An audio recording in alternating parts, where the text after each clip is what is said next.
Welcome to the show, Total Financial Solutions, Safer Money Hour. Arif, Halaby, Jeff Gerard, your place for news, talk, information. Look, you can always go to our podcast. I know we get thousands of people every year are pulling down our podcasts. You can go to hometownstation.com, click on Total Financial Solutions. That'll take you over to some of our past shows. Quite a bit archived, a little bit of a summary on each show so you can see what matters to you. And each piece of the show, of course, is designed to exist and kind of be a beginning, middle, and end, a portion of what we're trying to talk about in each of your financial lives. And part of the big concern that we have, and we see this over and over, Jeff, is as people are planning for retirement, there are weird costs that come down the road. That's right. Yeah, and a lot of people are so focused on taxes that they forget about something like healthcare, which is, in fact, it's statistically the other large thing that you'll pay for in retirement. The uphill battle for retirement really is getting there, right? It's accumulation. Everybody's talking about put more money in the coffers, stuff more money away, save more, increase your savings. And then, we got to retirement. Now what do we do? Yeah. How much do we take out? What's that magic number? And all the while, the undercurrent is, what are the two things that are happening? Well, you're getting older. When you retire, we know these two things. It is the youngest you will be at that moment in time, and it is the healthiest you'll probably be at that moment in time. And for the remainder of your retirement, we're now approaching what's called life expectancy, right? We're getting into the golden years, the time of life where we're supposed to be enjoying things, checking things off the bucket list, but we always have to consider our health. And what comes with that? An enormous cost, especially here in this state. You're seeing right now that the cost of insurance, the whole life expectancy, has changed dramatically. And what I mean by that is, it used to be that you were considered to be ready to die, if you will, at age 67, 68. That's why Social Security was created the way it was. It was created to free up jobs because people were working longer. And the government said, we need to stimulate this economy thing, so we're going to, this happened after the Depression, right, prior to World War II. They went through and said, what we're going to do is we're going to stimulate the economy. We're going to create a way to pull people out of the workforce so that you don't have to pay the older guy more money. You can, in fact, we'll take care of him. So he goes from the paycheck of the job to the paycheck of the government, and then that company can now employ maybe two people for the same price they were paying one, because those two young people, one, are now busy and not thinking about a revolution, or right, you can go historically, every time that young age male group is not doing something, then what are they doing? It's a revolution, right? So the government was saying, look, we have Great Depression, economic woes, and we have a lot of young people aren't working, and there's riots in the streets. If you've seen the riots in the streets back in the 30s, it'll blow your mind what used to happen here. Especially the Communist Party was really trying to get a foothold, and they were creating all sorts of problems. So that being said, Social Security was one of those ways to pull those two people into a job by pulling the one or two out into the government payroll. And the government says, hey, we got it easy. We're only going to pay for these people to live for maybe 2 or 3 years, and statistically speaking, and after that, we don't care. And by doing that, it's one of the ways now, you can almost never prove a negative, right? Well, if we wouldn't have, this is what it would have been like. Well, nobody knows. You're just kind of guessing. Well, take a look at this. Life expectancies, as we're talking about, the amount of time that people live after that number where people had set a date and time, a moment in time that people would retire, get out of the workforce, and typically die. We had a lot of programs built on the old system. Social Security is one of them. But look at the advances in healthcare we've had. Okay, we have so much money in medicine, basically, keeping people alive for a lot longer. Now, certainly it's not just medicine, but that's a big part of it. So you have people living longer due to advances in medicine, procedures that, would have been, hey, well, this is a 1 in 10 chance this person's going to survive it. Now you have 80-year-olds going in for hip surgery, and they're coming out and they're walking 2 days later. You go, how does that happen? That used to be a death sentence for someone. It used to be, break a hip, catch pneumonia, and die. That's right. And it doesn't happen anymore. And I can tell you personally of an experience that happened, and it did not work out the way people would normally think.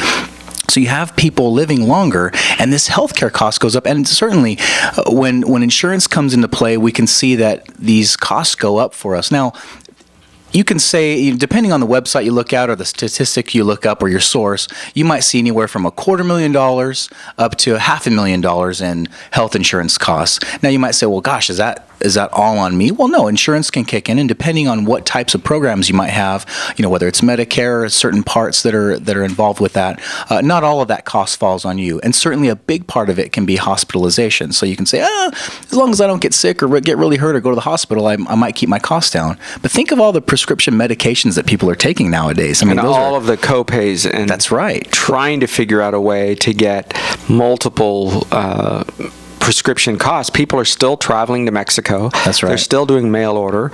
They're still going to depending on where you live, up into Canada, and they're buying their prescription medications at a fraction of the price. Now, people might say, oh, those drug companies. Do you have any idea how the government creates a system to where prescription drugs cost what they do? Of course, it's not 100%. There isn't anything that is 100% of any problem. But when you have years of trying to get something approved by the FDA, it's difficult. The trials, the research papers, one thing was wrong and you got to start all over again. Those are very expensive things to do. The reason that Canada and the Caribbean and Mexico can have such inexpensive drugs, believe it or not, it's because the United States pays more. That's why. I mean, it's why, because where the drugs are developed, if it's in Germany or South Africa or the United States, that's where the costs are bared.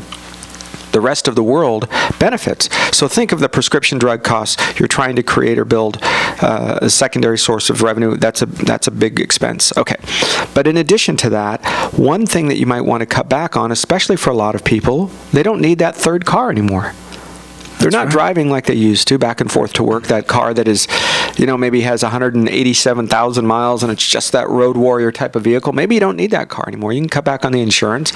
Maybe there was regular maintenance. That can be done. Ways to eliminate some of those expenses. And Jeff, you touched on it earlier. When it comes to retirement, it's taxes as well. We have seen tax increases of 20 or expenses 20 to 30% of what you make without the write-offs. Right? You understand that when you're working and when your children are young and you have a house mortgage, you have write-offs.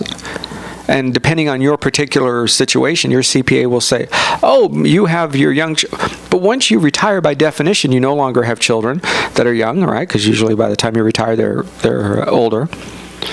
You can also say, well, wait a second, but my small business expenses. Well, no, because you're retired, so you don't have small business expenses. And your house mortgage, no, because you refinanced it way back when, and you're in the second 15 years or so, right? The last 10 years of your mortgage generally is the least amount of interest that you're going to pay. So the interest deduction doesn't help you anymore because you're just not paying interest, you're paying principal. So how do we build this? Oh my goodness. Well, what are people's solution? We're now at 54 billion. I think that's the number from yesterday. I'm going to pull up today's number as Jeff speaks in just a second. 54 billion, I think, is the number of dollars that have left California. Do you realize that? 54 billion. Hello, is anybody listening? That is huge. Those are dollars that cannot be taxed, right? You understand that those are dollars that cannot be taxed. They're gone. The state of California loses them. How do we create a place to create wealth? Well, I think for us individually, since we don't really have a say-so except with a vote every so often on how taxes are regulated or whether they go up or down, the thing that you can do individually is to keep the tax conversation in mind. I think it has to happen more often than not. So often are we worried and concerned about deferring taxes. Now look, not paying taxes altogether is fantastic if you can do that with your money in retirement. And you might say, look, I've paid all these years as a working person. I've paid sales tax, I've paid payroll tax, income tax, yada, yada, and the list goes on and on. I mean, we've seen some people that have paid upward of 70% in taxes during their highest earning years. Yeah. And you might say, okay, well, great. When do I get a break? Well, you really don't, because at the end of the conversation, you have to say, what can I do to not be one of those statistics where I thought thought that I would pay less taxes in retirement when in fact I might be paying more proportionately. You may have earned six figures in your working years and you had all these tax shelters like a 401k or a 403b, like workplace retirement plans. And then you get to retirement and you say, okay, great, I've got a pension coming in. Well, that's nice. That's passive income. I can't put any money in an IRA. I can't put any money in a 401k or anything like that anymore. I've got a Social Security coming in. What can I really do? Well, the conversation had to start, I think, years before, where you might say, let me look at tax-favored or tax-free places to save my money versus shoving everything into an account where you're building a big tax bubble and never worrying about it. You work and you're on this treadmill and then you get into retirement, all of a sudden you blink and you go, oh wow, I'm not in a lower tax bracket. And then by that point, it's kind of a little bit too late. Yeah, what we say is go through and look at where you are with your CPA. Don't just have a meeting with them in April. Have a meeting with your CPA prior to that, the summer, the spring, the fall, when they can sit down and without the rush and actually give you an analysis. You might have to pay for 2 hours of their time, but that's okay. The amount of money that they can sit down with your financial advisor, and generally speaking, your CPA or an enrolled agent, you're going to need one of those, to sit down and say, all right, what if I do this? Okay, what if I do that? Okay, I have these huge losses on my tax return. What if I take some of my 401k and convert it and pay taxes on it today? I still have another 8 or 10 years before I'm going to retire. What if I can convert some of my IRA over to a Roth? Now, for some of you, you have no idea what we're talking about. Isn't that dangerous? If I was to give you the keys to a car and say, here's the keys to a car, look, it's your name on the title, but you never had one day of driving lesson, how quickly would you crash? Yeah. Is it any wonder that seniors are the fastest growing group of people that file bankruptcy? How is that okay? When they started working, there was no such thing as credit. You never bought a car over time. You bought a house for $30,000 or $40,000 and you stayed there forever. And you didn't borrow money on your house every few years and take it out and keep raising you didn't do that. And all of a sudden, they're thrown into a place where you can go online and get instant gratification. 2 days later, a package shows up. It's like Christmas every day. And here it comes. Is there any excuse? I don't know, maybe. Look, they're also the fastest growing, or one of the fastest growing segments that learn and use the internet. That's important you look at that, because each of you have to create a scenario that says, how do I keep from being that person? How do I keep from making mistakes? They're not bad people. They are just thrown into a community they don't understand. And we love to blame, big banks. Why don't you just blame personal responsibility? Because today you can find out anything about anything on the internet, can't you? You can learn how to build a car. You can learn how to speak Chinese. You can do anything. You don't have to be somewhere near, a big town to listen to some of the most amazing symphonies ever.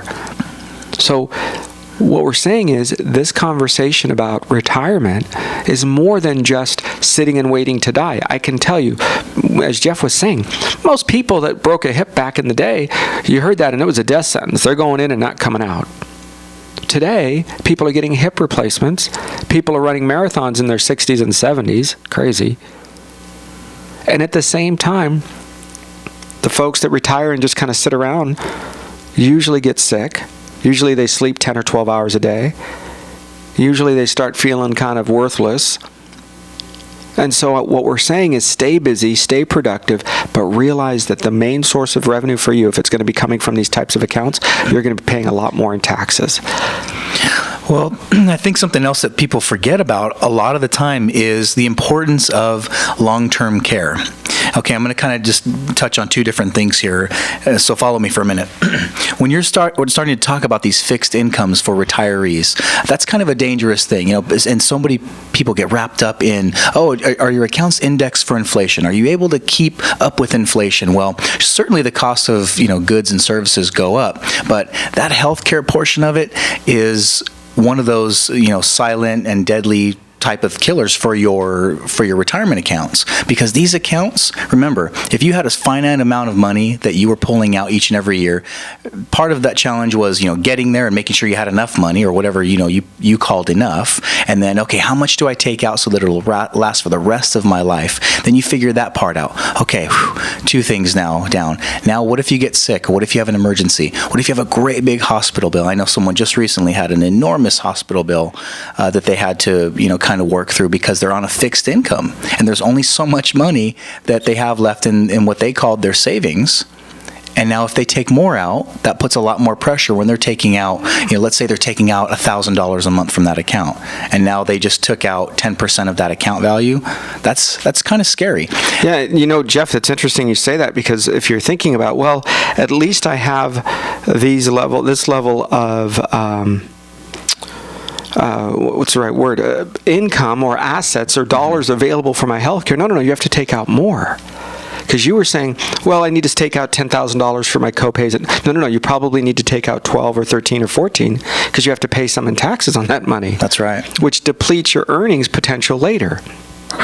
The diversification, when people say, oh, I own big companies and little companies and annuities and real estate, that is one type of diversification. But the tax-friendly aspect of your retirement accounts, that conversation you need to begin with your CPA or your tax professionals sooner rather than later. One of our particular clients gets upwards of nearly $90,000 a year, all, quote, tax-free. How do they do that? Their Social Security is not taxed, his and hers, and their income now has all been derived from Roth, R-O-T-H, Roth IRAs. And that's not taxed. So they can take out, they can earn, I'm telling you. And you have people that make $30,000, $40,000 a year who are ignorant, who think that their college degree must mean something, and maybe it does, certainly, but it has no clue on how to manage finances. Everybody's paid in dollars, by the way. Did you know that?